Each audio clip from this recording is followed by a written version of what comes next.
उद्धव ठाकरे मध्यरात्री मुख्यमंत्र्यांना वर्षा या निवासस्थानी भेटल्याच्या बातम्या आल्यात। आंबेडकरांनी स्थापन केलेल्या प्रबुद्ध भारत या मीडिया हाऊसनं या संदर्भात ट्विट केलंय।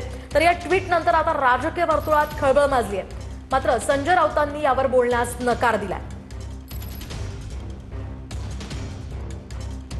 आपण पाहतोय सध्याची महत्त्वाची आणि मोठी घडामोड। उद्धव ठाकरे हे मध्यरात्री मुख्यमंत्र्यांना वर्षा या निवासस्थानी भेटल्याच्या बातम्या आल्या आणि या संदर्भातलं वृत्त आंबेडकरांनी स्थापन केलेल्या प्रबुद्ध भारत या मीडिया हाऊसनं ट्विट करत दिलंय। एक विधान परिषदेसंदर्भातला विषय आहे। असं म्हटलं जातं आहे की परवा रात्री मुख्यमंत्री देवेंद्र फडणवीस आणि उद्धव ठाकरे यांच्यात काही फोनवर बोलणं झालं।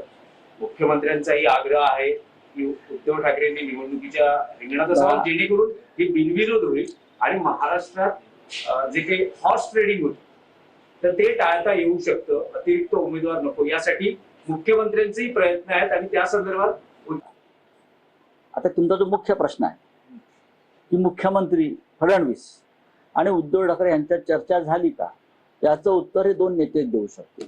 नाही, पण ही बातमी मी तुमच्याकडनंच ऐकतो, मला याच्याबद्दल कुठलीही अधिकृत कल्पना नाही। मुळामध्ये विधान परिषदेवर उद्धवजी ठाकरेंनी जावं का प्रियंका चतुर्वेदींनी जावं किंवा आणखी कुठल्या सर्वसामान्य घरातील निष्ठावंत शिवसैनिकांनी जावं हे उद्धवजी ठाकरे पक्षप्रमुख म्हणून ठरवतील।